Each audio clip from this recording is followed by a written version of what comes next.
Assalamualaikum warahmatullahi wabarakatuh. Perkenalkan, nama saya Sogina Aulia Putri dengan akhiram NIM 126. Baiklah, di sini saya akan memaparkan statistika deskriptif bencana banjir dan longsor di Provinsi Sumatera Barat, Aceh, dan Sumatera Utara.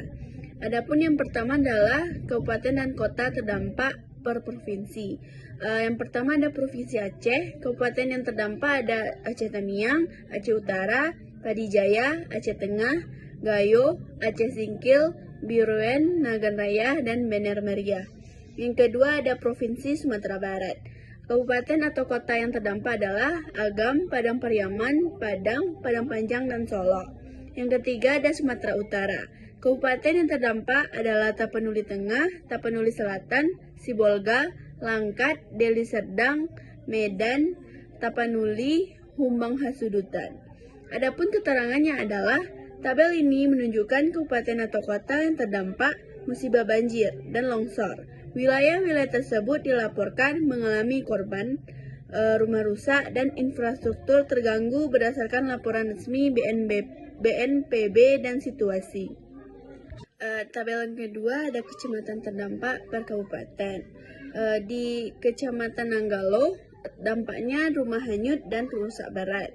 Di Kecamatan Kota Tangah ada pemukiman terendam dan banjir bandang. Yang ketiga ada Kecamatan Pauh, yaitu dampaknya permukiman terendam. Yang selanjutnya Sibuluan, dampaknya adalah banjir dan longsor. Yang terakhir Kecamatan Banda Mulia di Provinsi Aceh, dampaknya banjir dan korban. Keterangannya adalah daftar kecamatan diisi berdasarkan wilayah yang dilaporkan terdampak paling parah. Data lebih lengkap bisa divisualisasi di laporan BPBD setempat. Di tabel ketiga ada desa atau kelurahan yang terdampak di kecamatan. Di Kecamatan Nanggalo, di Desa Gurun Laweh, dampaknya banjir. Di Kecamatan Kota Tangah, Desa Lubuk Minturun, rumah hanyut dan banjir bandang. Di Kecamatan Pauh, di Gunung Nago, jenis dampaknya banjir dan rumah rusak. Di Kecamatan Sibuluan, Desa Aek Parambu, jenis dampaknya banjir dan tanah longsor. Di Kecamatan Bendahara, Desa Rantau Pakam, jenis dampaknya banjir bandang. Keterangan di atas adalah desa dan kelurahan yang terdampak bencana. Di tabel keempat adalah tabel jumlah korban per provinsi. Di Provinsi Aceh, korban meninggal ada 449 jiwa, yang hilang 31 jiwa, yang luka-luka 2.500 jiwa, dan pengungsi 571.201 jiwa. Di Provinsi Sumatera Barat ada 244 jiwa yang meninggal, yang hilang 90 jiwa, yang luka-luka 1.500, dan yang pengungsi 13.260. Di Provinsi Sumatera Utara ada 360 jiwa yang meninggal, yang hilang 79, luka-luka 2.000 jiwa, dan pengungsi 21.579 orang. Keterangannya adalah jumlah tewas hilang dan pengungsi ini bersumber dari BNPB yang dikutip media kredibel per 16 Desember. Tercatat total pengungsi mencapai 640 jiwa dengan Aceh sebagai provinsi dengan pengungsi terbanyak. Yang kelima adalah tabel rumah terbanyak per kecamatan. Di Kecamatan Nanggalo, rusak ringan 1.200 unit rumah, rusak berat 2.317 rumah, dan rumah yang hanyut ada 600 unit rumah. Di Kota Tengah ada rusak ringan 700, rusak berat 100, dan rumah yang hanyut ada 31. Di Kecamatan Tapanuli Tengah, rusak ringannya ada 450 unit rumah, rusak beratnya 145 rumah, dan rumah yang hanyut 0. Di Aceh Tamiang ada 2.500 unit rumah, 3.000 unit rumah, dan 900 unit rumah. Keterangannya adalah rumah rusak berat dan struktur bangunan tidak layak dihuni atau roboh, yang rumah hanyut sebagian rumah atau seluruhnya terbawa arus. Di tabel yang ke-6, dugaan penyebab banjir dan longsor. Faktornya curah hujan ekstrim dan berhari-hari.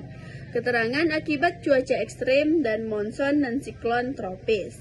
Yang kedua, faktornya sungai meluap. Keterangannya karena volume air sangat tinggi. Yang ketiga, urbanisasi dan deforestasi. Keterangannya mempercepat aliran permukaan. Keterangan di dalam tabel itu, faktor ini memperkirakan cuaca dan kejadian meteorologis. Di tabel yang ke-7, analisa update perkembangan kondisi korban banjir per hari per provinsi.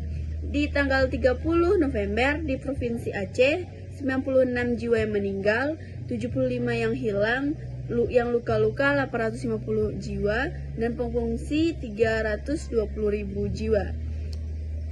Dan yang di Sumatera Utara 217 yang meninggal, 209 yang hilang, 600 yang luka-luka, 18.000 pengungsi. Di Provinsi Sumatera Barat 129 yang meninggal, 118 hilang, luka 400 dan 9.500 pengungsi. Di tanggal 6 Desember 2025 di Provinsi Aceh 345 yang meninggal, 174 yang hilang, 1.800 yang luka dan pengungsi 510.000 jiwa.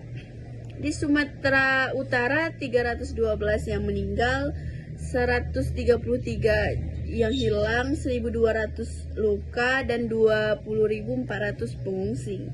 Di Sumatera Barat ada yang meninggal 226 jiwa, 213 yang hilang, 2.500 yang luka dan 12.100 pengungsi. Yang di Aceh tanggal 15 Desember 2025 di Provinsi Aceh 449 yang meninggal, 31 jiwa yang hilang dan 2.500 yang luka, 517.201 jiwa pengungsi. Di Sumatera Utara 360 yang meninggal, 79 yang hilang, luka 2.500 dan pengungsi 21.579 pengungsi.